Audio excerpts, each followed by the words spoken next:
So I thought it would be a good idea to kind of do a bit of reflection on everything that's happened since I left my corporate job in September of 2018, and today it is May 2019. So a lot has happened, and I feel like it's been this big transition period of me trying to find myself and not finding myself and going back into a different corporate organization. But let's get to that.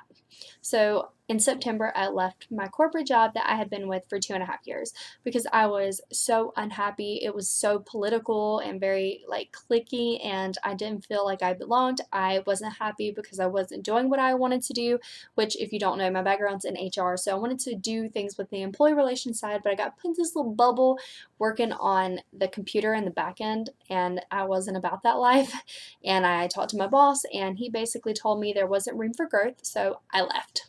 Now, I left not in the best way possible. I basically wrote a letter, left my company car and everything at the job, and then I took all of my belongings, and that was kind of it. And then I didn't have a backup plan at all, and it took me from September 17th until October 31st before I found another job. And well, I started that job on October 31st. Actually, it was October 29th. Anyways, I went from that to working in a call center, and very quickly I realized working in a call center I hated. I don't like talking on the phone to people I know, let alone talking to people on the phone I don't know. It was a horrible experience. It taught me so much about myself.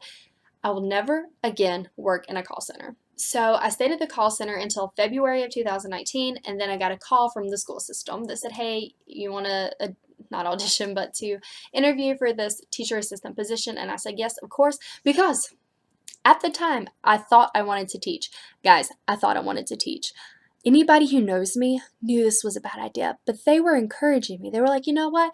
She has just found this new thing about herself. I don't know. She's had a change of heart, I guess. She's never liked children, but apparently she likes children, so whatever. And nobody really said anything. They just kind of let me go on with this dream. So anyways, I became a TA, and I did that until this week. Boy, oh boy. Being a teacher assistant was a completely invaluable experience, but let me assure you, it's not for me.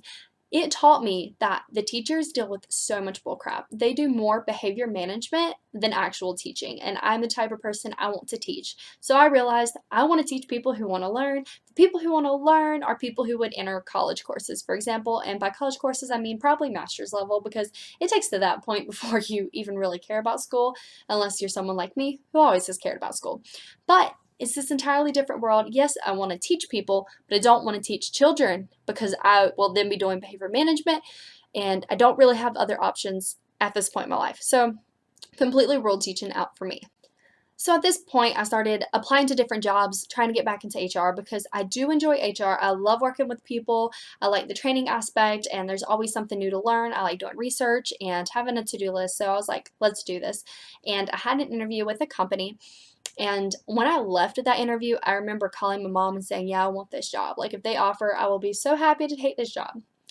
Well, they called me that day and they offered me a job. And so I start that job on Monday as a staffing specialist for a staffing company. And I'm so excited for that. It's great. It's awesome. But it has been this crazy whirlwind between September and now where I have been struggling financially. I went from making $40K a year to making half of that. And it showed me that even though the corporate life then wasn't for me, I think it was just that organization. I wasn't a good fit for them, so I decided I'm going to try this other organization. And even if it doesn't work out, the one thing that I can say is very steadfast and will always be a part of my life is writing. I basically reached the point where I realized I have to have some kind of steady income, making more than $10 an hour, because I cannot sustain myself on that, and I need this income while I'm working on my writing. And this will give me the opportunity to finish my novel, start getting to the query trenches, trying to become an established author, because I know I'm not going to make much money, just realistically speaking, as an author, whether I traditionally publish or self-publish.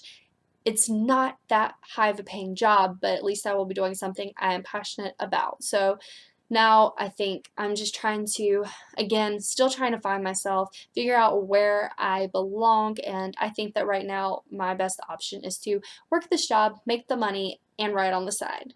And hope that one day I can make writing a full-time passion and career, which absolutely I can't, but it's going to take some time. It's not something that I can just leave the job tomorrow and then it's all going to work out and I'll have money. No, there are people who write full-time and still don't make enough money to meet their bills. There's so many people who write and have a full-time job.